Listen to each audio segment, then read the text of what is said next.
여러분에게 좀 뜬금없는 질문일 수 있는데요. 여러분은 세상에서 가장 나쁜 사람이 누구라고 생각하십니까? 가장 나쁜 사람. 가끔 사람을 깜짝깜짝 놀라게 만드는 끔찍한 죄를 저지른 사람들이 뉴스에 보도가 되고, 또 그가 나중에는 잡혀서 구속되고 재판을 받는 과정들을 우리가 보게 됩니다. 그리고 그 과정에서 그 사람의 과거가 참 불우했구나라는 것들을 보도를 통해 알게 되죠. 부모의 습관적인 폭행으로 사랑을 받지 못하고 자랐다든지, 아니면 온전치 못한 가정에서 성장하는 그 모든 과정들 속에서 많은 상처를 받았다든지, 이런 이야기를 이제 듣게 되는 겁니다. 그러면서 그가 그럴 수밖에 없었던 후천적인 요인이 있었다라는 것을 우리는 깨닫게 되죠. 처음에는 정말 금수만도 못한 저런 나쁜 인간이 있나, 그렇게 생각이 들었는데 한편으로 그도 피해자였구나라는 생각을 인정하게 됩니다. 죄를 지었으니까 마땅히 그 죄값을 받아야 하는 것 맞는 말이지만, 그러면서도 또 한편으로는 안타깝고 불쌍하다라는 생각이 드는 겁니다. 이런 의미에서 볼 때요, 세상에 그 사람이 무슨 짓을 저질렀는가, 그것을 가지고 그를 가장 나쁘다라고 그렇게 취급할 건 아닌 것 같습니다. 세상에서 어쩌면 정말 나쁜 사람은요, 은혜를 받았음에도 그 은혜를 잊어버리고 은혜를 원수로 갚는 사람, 배은망덕한 사람이 아닌가 싶습니다. 자라는 동안 특별한 어려움을 겪었던 적도 없습니다. 아니, 사랑도 참 많이 받았습니다. 주위에 그를 돌봐주고 그를 바른 길로 이끌어주는 사람들도 있었습니다. 그럼에도 불구하고 그가 받은 은혜를 다 잊어버리는 거예요. 그리고는 은혜를 원수로 갚는 사람이요, 이 사람이야말로 진짜 나쁜 사람 아니겠습니까? 오늘 본문에 등장하는 이 포도원의 농부들이 어쩌면 그런 사람일 수 있습니다. 오늘 우리가 읽은 이 본문 말씀은 지난 시간에 이어서 계속되는 주님의 비유의 말씀이라 할 수 있어요. 이제 세 번째 마지막 비유가 그 다음 장에 나오는데요, 똑같은 비유의 반복은 아닙니다. 이미 우리가 앞에서 살펴보았지만 그 앞의 비유의 내용보다 오늘 본문의 비유는 훨씬 더 내용이 좀 강하다고 할까요? 지난 시간에 우리가 두 아들의 비유를 들었잖아요. 포도원에 가서 일하라 그랬더니 알겠습니다 라고 말하고는 가지 않은 그런 아들, 싫습니다 라고 말하고는 나중에는 뉘우쳐서 아버지의 말에 순종했던, 순종과 불순종, 이런 정도의 잘못이었다면 오늘 본문에 보면 사람을 죽이는 일까지 서슴지 않는 그런 모습이 등장을 하고 있기 때문입니다. 모든 비유에는 그 비유가 가리키는 대상이 있어요. 오늘 본문도 마찬가지입니다. 이 비유 안에 여러 명의 등장인물이 등장하는데요, 이 등장인물마다 주님이 지금 상징하고 있는 대상이 있다라는 거예요. 포도원 주인이 누구를 상징하겠습니까? 포도원 주인은요, 여호와 하나님을 상징하는 거예요. 그리고 여기 나오는 포도원, 이 포도원은 이스라엘 백성들을 의미하는 것이죠. 그리고 농부는 당시 백성의 종교 지도자들이라고 할 수 있습니다. 오늘 이 본문의 이 비유를 제가 몇 가지로, 한 세 가지로 정리를 해 보았는데요, 그 중에 첫 번째, 오늘 비유를 통해서 알 수 있는 것, 그 첫 번째는 포도원을 향한 이 주인의 지극한 사랑과 정성입니다. 본문 33절 말씀 보시겠습니다. 다른 한 비유를 들으라. 한 집 주인이 포도원을 만들어 산 울타리로 두르고 거기에 즙 짜는 틀을 만들고 망대를 짓고 농부들에게 세로 주고 타국에 갔더니, 사실 이 말 한마디로 말하면 돈 많은 한 주인이 포도원을 만들었다, 그 얘기 아닙니까? 그런데 이 이야기를 이렇게 구체적으로 아주 길게 적어놓은 이유는 그만한 이유가 있기 때문이에요. 이게 바로 포도원을 향한 이 주인의 지극한 사랑이라는 것이죠. 산 울타리는 왜 만들었을까요? 혹시라도 들짐승이 이 포도원 안에 들어와서 포도원을 망쳐놓지 않을까, 그것을 막기 위한 것이죠. 즙 짜는 틀을 놓았다라고 하는데, 이것은 어쩌면 딴 포도를 그 자리에서 바로 신선할 때 즙으로 만들기 위한 그러한 도구였는지도 모릅니다. 망대는 혹시라도 어느 누군가 침입자가 이 포도원에 들어가서 도둑질하지 않을까, 이 침입자를 막기 위한 하나의 감시 도구라고 할 수 있겠죠. 물론 이 모든 것들을 포도원 주인이 혼자 다 만들었다, 그런 의미는 아닐 겁니다.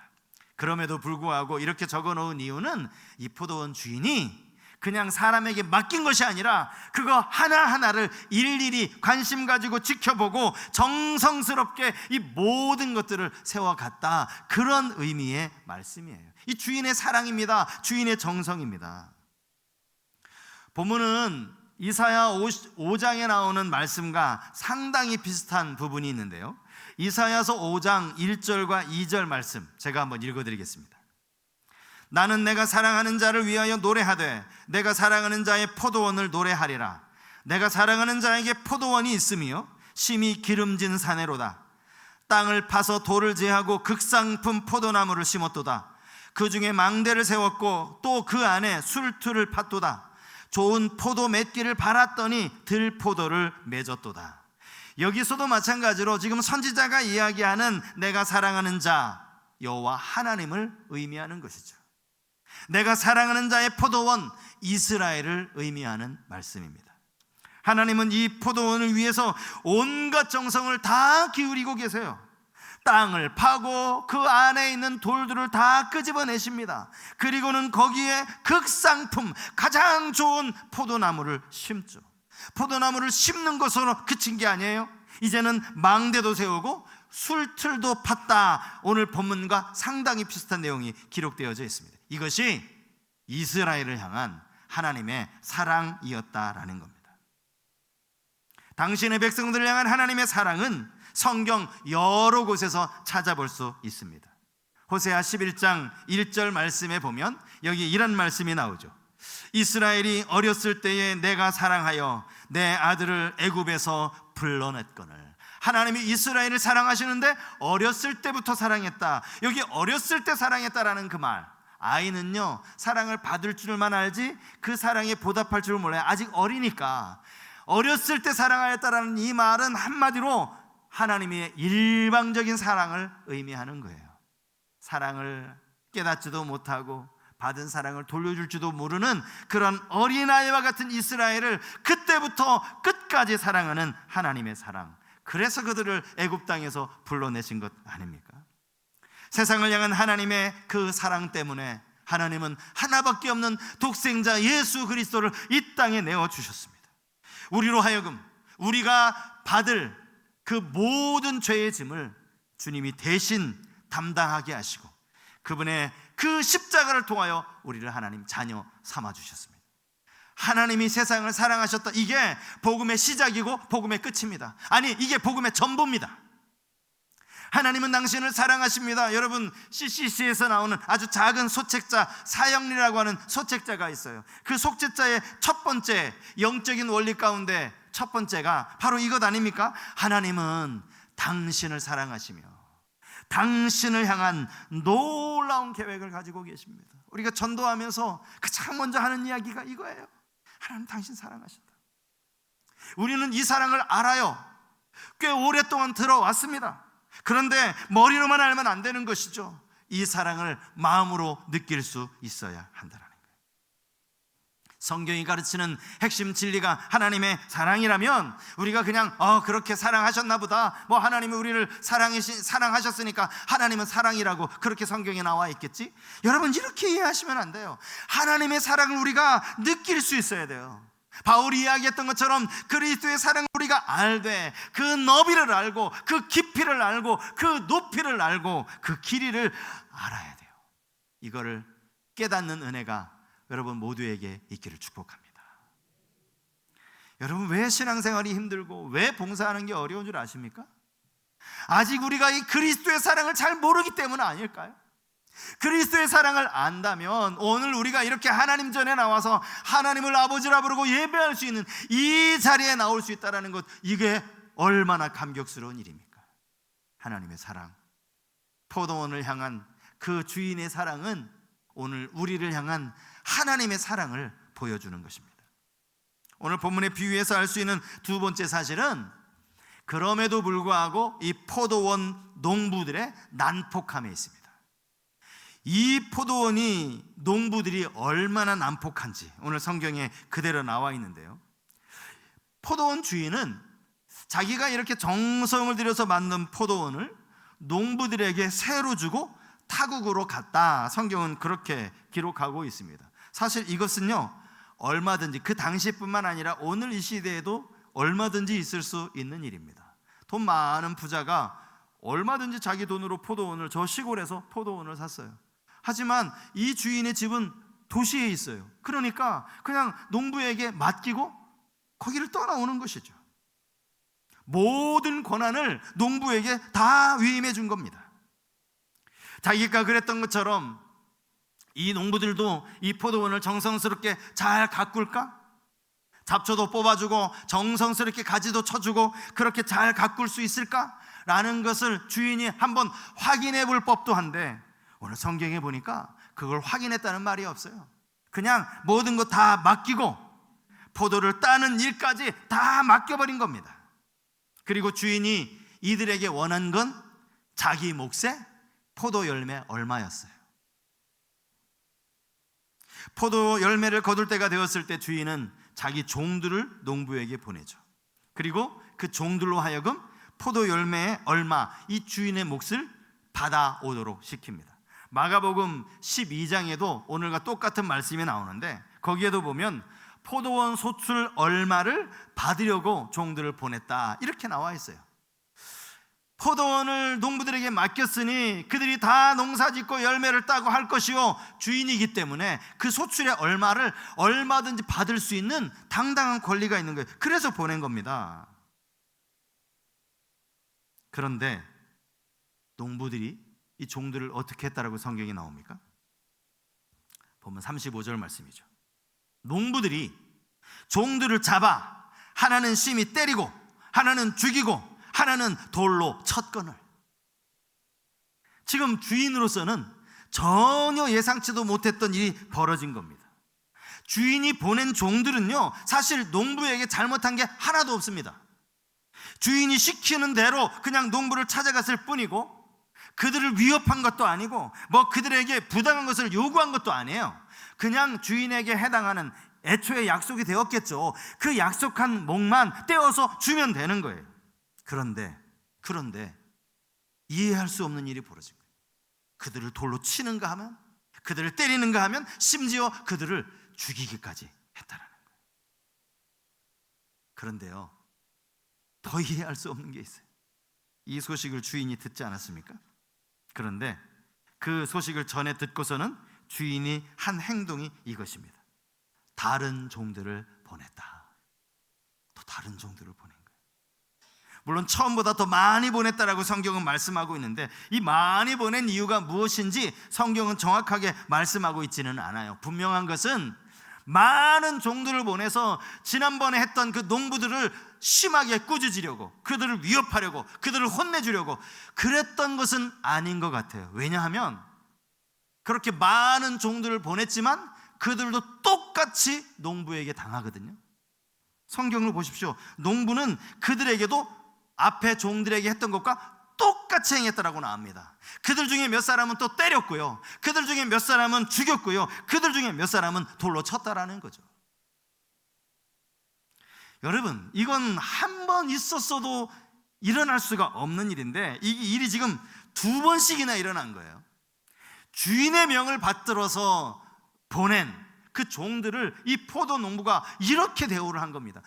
여러분들이 만약에 포도원 주인이라면 여러분 어떠시겠습니까? 어떻게 하시겠습니까? 이 농부들, 제가 포도원 주인이었다면요, 뭐 가차없죠. 이것들이 어디서 함부로, 아마 싹 다 모조리 진멸시켜 버렸을 겁니다. 그런데 더 이상할 수, 더 이해할 수 없는 거, 그게 뭐예요? 주인이 이제는 자기 아들을 보내는, 자기 아들을. 그러면서 이게 혼잣말로 한 말이에요. 그들이 내 아들은 전대하리라. 그들이 내 아들, 설마 내 아들까지 그러려고? 전대하겠지. 이런 식으로 말하는 거예요 지금. 여러분, 이게 말이 됩니까? 아니, 그러면 앞에 보냄받은 그 종들은 아무렇게나 대해도 되고 내 아들은 잘 대해줘야 된다, 그런 의미도 아니죠. 이것은요, 농부들을 향한 이 포도원 주인의 끝없는 인내를 의미하는 말씀이에요. 한없는 인내. 참고 또 참고 이해할 수 없는 일들을 2번씩이나 저질렀음에도 불구하고 주인이 한 번 더 참는 거예요. 내 아들을 보내면 절대 내 아들에게는 그렇게 하지 않겠지, 이런 확신을 가지고 또 한 번 참고 아들을 보낸 겁니다. 그랬다가 아들도 역시 죽임을 당합니다. 아예 이 포도원 농부들은 아들을 알아요. 주인의 아들이 온 것을 알고 그가 상속자인 줄 알고 그를 포도원 밖으로 끌고 갑니다. 포도원 밖에서 그를 죽이죠. 도대체 이 농부들이 이게 정신이 나간 게 아닌 이상 도대체 어떻게 이런 일을 할 수 있을까? 어떻게 이런 일을 저지를 수 있을까라는 생각이 들면서 동시에 농부들이 왜 그랬을까라는 것을 추측해 볼 수 있는 단서 하나가 오늘 본문에 나와요. 그게 38절이에요. 38절. 농부들이 그 아들을 보고 서로 말하되 이는 상속자니 자 죽이고 그의 유산을 차지하자 하고. 주인의 아들이라는 것을 알았어요. 그리고는 그를 죽이기로 작정을 하죠. 그 이유가 뭐라고요? 이 아들을, 상속자를 죽이면 이 포도원이 자기 것이 될 줄 그렇게 착각을 한 겁니다. 이건 착각이죠. 무슨 착각이요? 포도원 주인이 나이 많아서 이제 아들에게 유산을 물려줄 때가 되었다라고 하는 착각입니다. 그러니 이 포도원 주인은 이미 나이가 많아서 늙어서 그렇게 죽을 것이고, 이 하나 남겨진 아들 상속자는 우리가 죽여버리면 요 포도원은 주인 없는 포도원이 되고 이건 우리가 그냥 차지하면 되겠다, 이런 생각을 한 거예요. 착각한 거죠. 포도원 주인이 그렇게 나이가 많지 않아요. 제가요, 본문을 이제 묵상을 하면서 이런 생각이 들더라고요. 주님이 좀 비유를 말씀하실 거면 뭔가 좀 그럴듯한 말로 비유를 하셔야지. 이야기를 들려주실래도 그렇구나, 재미있네, 뭐 이런 식의 비유를 들려주셔야지. 여러분, 이 비유가 지금 말이 되는 비유입니까? 도대체 이런 농부가 어디 있어요? 그리고 이런 포도원 주인이 또 어디 있느냐고요. 아니, 주님이 하시는 이 비유의 말씀을 도무지 제가 이해가 안 되는, 제 머리로는 이게 납득이 안 되는 거야. 아무리 이야기지만 이런 말도 안 되는 이야기를 하실 수 있나? 이 비유에서 말씀하시는 이제 세 번째는요, 그 결과입니다. 결과. 성경에 나오죠. 그 결과는 이 포도원을 지금 농부들이 아니라 다른 농부들에게 넘겼다라는 그런 말씀입니다. 근데 여기서요, 신기한 거 하나를 우리가 발견할 수 있어요. 그게 뭐냐 하면, 이 비유를 들려주시고 이 비유의 결과를 당신이 직접 말씀하신 것이 아니라 질문하셨다는 거예요. 그들에게 물으셨다라는 거예요. 자, 40절과 41절 말씀 보십시오. 그러면 포도원 주인이 올 때에 그 농부들을 어떻게 하겠느냐? 그들이 말하되 그 악한 자들을 진멸하고 포도원은 제때에 열매를 바칠 만한 다른 농부들에게 새로 줄지니이다. 대답을 잘했어요. 예수님이 이들의 대답에 긍정하셨습니다. 여러분, 제가 처음에 비유를 소개하면서 이 비유는 다 각각이 상징하는 인물이 있다라고 말씀을 드렸어요. 포도원의 주인은 여호와 하나님이라고 말씀을 드렸죠. 포도원은 이스라엘이라고 말씀을 드렸어요. 제가 이미 아까 말씀을 드렸는데 기억력을 한번. 포도원 농부는 누구라고 말씀드렸죠? 예, 맞습니다. 종교 지도자들이라고 제가 분명히 말씀을 드렸습니다. 지금 이 비유 역시 당시 종교 지도자들과 대화를 나누면서 하셨던 말씀이에요. 그런데 지금 이 질문을 당시 그 종교 지도자들, 그들에게 질문을 던지고 있는 겁니다. 그 악한 자들은 마땅히 진멸해야 한다는 대답을 누가 한 거예요? 그들이 한 거예요. 그 악한 자들이 한 거라고요. 예? 대답한 그들이 그 악한 자라는 말입니다. 그들은 지금 이 이야기가 자기들을 가리켜서 하는 이야기인 줄을 처음에는 알지 못해요. 그러다가 나중에 알죠. 나중에 언제 아느냐? 45절에 나와요. 45절에 보면 대제사장들과 바리새인들이 예수의 비유를 듣고 자기들을 가리켜 말씀하시는 줄 알고 이제서야 아는 거예요. 예수님이 질문 던지셨을 때까지만 해도 몰라요. 그리고는 이런 말도 안 되는 이런 악한 농부들 당연히 진멸해야죠. 그 이야기를 자기들의 입으로 한 거예요. 그들이 자기인 줄은 모르고. 여러분, 이 구절을 보면 사무엘 그 하에 나오는 나단 선지자와 다윗 이야기가 탁 떠오르지 않습니까? 다윗도 마찬가지예요. 다윗도. 자, 다윗이 하는 말을 한번 들어보십시오. 사무엘하 12장 5절 말씀입니다. 다윗이 그 사람으로 말미암아 노하여 나단에게 이르되 여호와의 살아계심을 두고 맹세하노니 이 일을 행한 그 사람은 마땅히 죽을 자라. 여러분, 이 일을 행한 그 사람이 누군데요? 다윗이거든요. 다윗. 예? 우리아의 아내 밧세바를, 그리고 우리아를 죽이면서까지 아내로 맞아들인 다윗 자신이거든요. 그걸 모르니까 그 사람 당장 죽이라고 그렇게 이야기를 하고 있는 거예요. 오늘 종교 지도자들도 마찬가지입니다.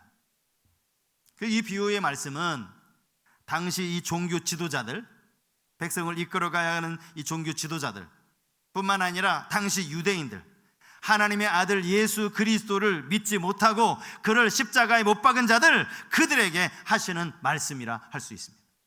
하나님의 나라가 처음에는 그들에게 주어졌지만 더 이상 그들에게 맡기지 않고 다른 백성, 그 나라의 열매 맺는 백성에게 돌아갈 것이라고 하였는데, 그게 누구예요? 그게 우리예요. 이방인인 우리입니다. 우리는 혈통적으로는 아브라함과 아무런 핏줄로 맺어지지 않았어요. 우리는 이방인이라고요. 그런데 그들이, 유대인들이 이렇게 예수님을 부인함으로 말미암아, 거부함으로 말미암아 하나님 나라에 들어가는 복이 오늘 우리에게 주어졌다라는 그 말씀을 하고 계시는 거예요. 오늘 이 말씀이, 이 비유의 말씀이 우리에게 주는 메시지는 너무나 분명하죠.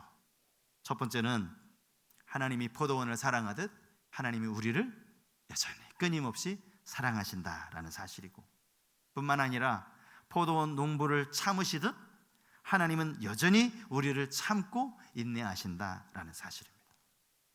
근데 제가 이렇게 말씀을 준비하면서 뭔가 아쉬운 거예요. 어디서 아쉬웠는가 하면 도대체 이 포도원 농부가 누굴까? 자꾸 포도원 농부를 생각하게 된 겁니다. 여러분, 주인이 정성 들여 만들어 놓은 이 포도원을 모든 것을 다 책임지고 맡아서 관리하도록 한 사람이 농부들 아닙니까?